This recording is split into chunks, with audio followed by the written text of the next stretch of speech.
خد کو اے نور خدا کرنا، جب وقت نظر آئے آقا دیدار عطا کرنا۔ مجروح ہوں جہاں پر کا محشر میں برہم رکھنا، رسوائے زمانہ ہوں دامن میں چھپا لینا، رسوائے زمانہ ہوں دامن میں چھپا لینا۔ مقبول دعا میری بے خدا کرنا، جب وقت نظر آئے آقا دیدار عطا کرنا۔ چہرے سے سیاہ پائی ان چاند ستاروں نے، اس در سے شفا پائی دکھ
میں سمجھتا ہوں کہ each and every day every minute بہت زیادہ امپورٹنٹ ہے۔ ہمیں کبھی گروپ میں رہ کے ہمیں احساس نہیں ہوتا ہے یہاں کر، ہم سوچتے ہیں کل کریں گے، پرسوں کریں گے، پھر کو کریکولر ایکٹیویٹیز میں بہت زیادہ انوالو ہو جاتے ہیں۔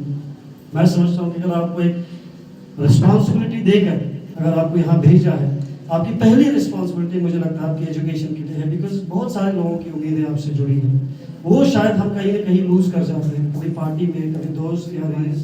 وہ ایز این ایلڈرلی ایڈوائز یہ دینا چاہوں گا کہ آپ جس چیز کے لیے یہاں پر آئے ہیں، جتنے بھی انسٹیٹیوشنز اس وقت دہلی میں ہیں، میں سمجھتا ہوں سب سے پریمیئر انسٹیٹیوشنز ہیں۔ میرا جیسے نیشنل لاء اسکول حیدرآباد سے میں نے لاء کیا ہے اور اس کے بعد میں لاء آفیسر تھا، but even in the law fraternity جیسے نیشنل لاء اسکولس میں ان کو اچھا کالج مانا جاتا ہے، but there is lot of respect for the institution جو دہلی میں ہے، بیکاز انسٹیٹیوشن کی صرف اس سے تعلیم جو آپ ایجوکیشن اکیڈیمیا سے جو آپ کو ملتا ہے وہ نہیں ہوتا ہے، بٹ آپ کا ایٹماسفیئر جو ہوتا ہے وہ بڑا امپورٹنٹ ہوتا ہے۔ اس لیے بہت سارے کنٹریز میں بھی دلی کا بہت زیادہ ذکر رہتا ہے کہ ہاؤ اسٹوڈنٹ فرینڈلی دہلی از، کتنی اپرچونیٹیز آپ کو دلی دیتا ہے۔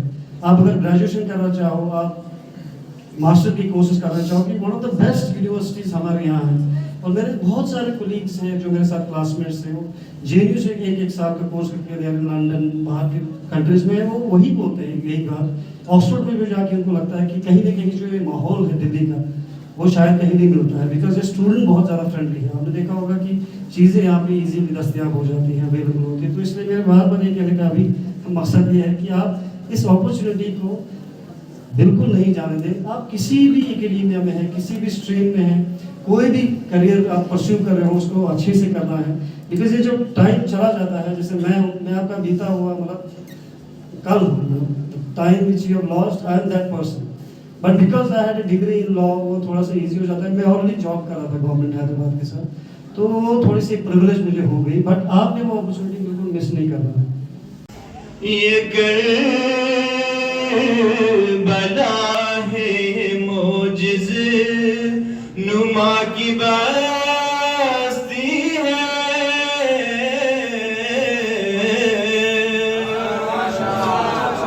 یہ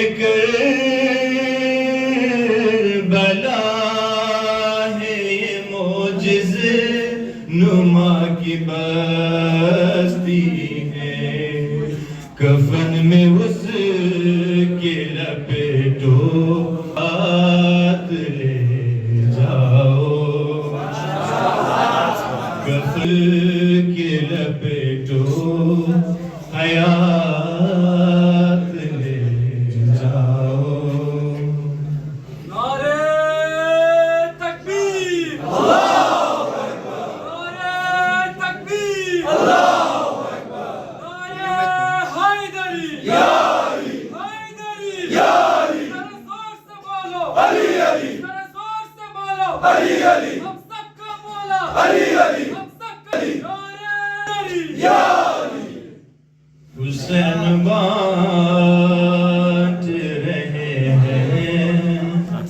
نجات لے جاؤ, کہیں گے ماتمی حلقوں سے لوگ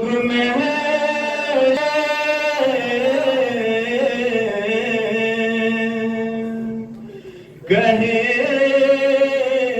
گے ماتمی حلقوں سے لوگ محشر میں, ہمیں حسین کی جنت میں ساتھ لے جاؤ, ہمیں حسین کی جنت میں ساتھ لے جاؤ. اس لیے آپ کسی بھی قوم میں دیکھیے, کسی بھی قوم کی ترقی میں سب سے زیادہ فنکشن دانشوروں کی, تعلیم یافتہ لوگوں کی. قوم کو آگے لے جانے میں بھی تعلیم یافتہ ہوتے ہیں, قوم کو بگاڑنے میں بھی تعلیم یافتہ ہوتے ہیں. آپ دنیا کی بڑی سے بڑی جنگوں کی ہسٹری پڑھ لیجئے, کسی جاہل نے شروع نہیں کیا ہے, پڑھے لکھے لوگوں نے شروع کیا. کسی بھی قوم کی بربادی, آپ ہٹلر کو کیا جاہل سمجھتے ہیں جس نے اتنے خطرناک جنگیں شروع کی؟ یا فرسٹ عالمی وار, سیکنڈ وار جو پوری دنیا لیول پر لڑی گئی, کیا یہ لوگ صرف جاہلوں نے چھیڑی ہے؟ نہیں. یا آج جو کلچرل وار ہے, یہ سب آپ سمجھ لو جاہلوں نے چھیڑی ہے؟ نہیں, عالموں نے چھیڑی ہے. وجہ یہ ہے کہ وہ عالم جنہوں نے صرف ایک ہی صنف کو لیا, جنہوں نے صرف ٹیکنالوجی کو لیا, جنہوں نے صرف مادی ترقی کو لیا, جنہوں نے صرف میٹریلزم کو اپنا ہدف و مقصد قرار دیا, جنہوں نے صرف اور صرف پروفیشنلزم کو اپنا ہدف و مقصد قرار دیا, ان لوگوں نے یہ راستہ دکھایا. لیکن اگر ہم اور آپ وہاں پہ ان تمام کوالٹیز کے ساتھ ساتھ معنویات کی طرف لوگوں کو لے جائیں, جو مکتب امام حسین کا ہدف و مقصد ہے. امام حسین کہ یہ مکتب, یہ یونیورسٹی جس میں امام حسین جو سبجیکٹ پڑھانا چاہ رہے وہ دینداری ہے, وہ فداکاری ہے, وہ ایمانداری ہے, وہ شجاعت ہے, وہ وفاداری ہے, وہ غیرت ہے. اس سبجیکٹ کو پڑھ کر آپ سرٹیفکیٹ حاصل کریں گے. اس سبجیکٹ کو پڑھنے کے بعد آپ ان تمام ٹیکنالوجی کو صحیح استعمال کر پائیں گے, دنیا کے تمام فیسلٹیز کو صحیح استعمال کر پائیں گے. نہیں تو اس کی طرح اپنی چھوٹی سی چھوٹی آزمائش کے لیے ہزاروں بستیوں کو برباد کر دیں گے. لیکن جب آپ پڑھے ہوں گے, آپ اس نہج کو لوگوں کو بتائیں گے, تو اس وقت کہیں گے من قتل نفسا فکأنما قتل الناس جميعا, جو ایک شخص کو مارتا ہے گویا اس نے پوری انسانیت کو مار دی ہے. ومن احیا نفسا فکأنما احیا الناس جميعا, جو ایک شخص کو زندہ رکھتا ہے گویا اس نے پوری عالم بشریت کو زندہ رکھا ہے. تو آپ کی ایک ہدایت سے, آپ کی ایک سپیچ سے, آپ کی ایک تبلیغ سے, آپ کی ایک ریسرچ سے اس قوم کی ترقی، اس قوم کی حیات، اس قوم کو قوت مل سکتی ہے. اور آپ کے ریسرچ اگر غلط ڈائریکشن پہ چلا جائے، جس طرح بہت سی جنگیں، بہت سے اختلافات، بہت سی بربادیاں قوموں کو جھلی ہے، وہ آپ کے غلط ڈائریکشن کی وجہ سے. لہٰذا جوانوں، علماء اور بزرگوں سے ملنے کے لیے کیوں ہم اور آپ کو کہا جاتا ہے کہ اپنے منطقے کے علماء سے ملو. ہم اور آپ سمجھتے تھے علماء یعنی مجھ جیسے ٹوپی پہننے والا ایک عالم دین، صرف ان سے ہی ملنا بہتر ہے. نہیں، عالم یعنی جو آپ کے یہاں سب سے پڑھا لکھا ہو. عربی میں عالم ان لوگوں کو کہا جاتا ہے جو اہل علم ہے، دانشوروں کو. جو ہم جیسے لوگ ہیں ان کو کہتا ہے رجال الدین، دینی عالم، دین سیکھنے والے، دین کے عالم. تو جو دین کی ضروریات ہے، دینی افکار ہے، آپ ہم سے سیکھیں. لیکن آپ کے اپنے سبجیکٹ سے مربوط چیزیں آپ اپنے پروفیسر سے، اپنے ڈاکٹر سے، اپنے لیکچرر سے، ان سے خوب سیکھیے. اس لیے جس طرح آپ عید کے موقع پر یہاں آتے ہو اتنا ثواب ہے، اتنا ہی غور سے آپ کو اپنے پروفیسر، لیکچرر یا اپنے بزرگوں کے باتوں کو سننا بھی عبادت ہے. یہ ہم اور آپ کبھی بتاتے نہیں ہیں، چونکہ آپ جو تعلیم حاصل کر رہے ہیں یہ دین سے تو خارج نہیں ہے، یہ بھی دین میں ہے. یہ جو یورپ نے ہم اور آپ کو دنیا الگ دین الگ، ہماری تعلیم الگ، دنیاوی تعلیم الگ کی جو حملہ کیا ہے وہ ہم نے تھوڑی کی ہے. وہ 200-300 سال سے پہلے یورپ کی اسکلچر وار نے، ان کی نئی تھیوریز نے کی ہے، چونکہ ان کے یہاں دین کے نام پہ حملہ ہوا ہے. اسلام تو یہ نہیں بتاتا. اسلام آپ کی تعلیم کو دین بتاتا ہے. آپ جو سیکھنے آئے ہو دین سیکھ رہے ہو، تو جو دین سیکھ رہے ہیں یعنی عبادت کر رہے ہیں. لہذا آج آیت اللہ سیستانی، آج رہبر معظم انقلاب، آج ہمارے بڑے بڑے مراجع کرام کیا فرماتے ہیں؟ اگر اس لائن میں کوئی طالب علم آئے اور اس کو ضرورت پڑ جائے، فیس ہے یا بہت، چونکہ ہم اور آپ بڑی بڑی پڑھائی اور بڑی بڑی کرسیوں پہ آنے کے لیے ہم اور آپ کو بہت سے پیسے کی ضرورت ہوتی ہے، تو انہوں نے کہا کہ وجوہات شرعیہ آپ کی خمس اس اسٹوڈنٹ کو دے دو تاکہ وہ آگے جا سکے، اس کے خرچ کرنا ضروری ہے. تو آج آپ لوگ قوم کے اپنے گھر والوں سے یا گھر کے جو بھی پڑھے لکھے افراد سے بتائیں، اگر آپ کے دوست، آپ کے روم میٹ کوئی ایسا ہے جو غریب ہے لیکن پڑھنے میں باصلاحیت ہے، ان سے کہیے کہ ہم اپنے والد کا خمس آپ کو لا کے دیں گے، میرے دوست تو آگے پڑھ. یہ بھی زندہ کرنے کی ضرورت ہے.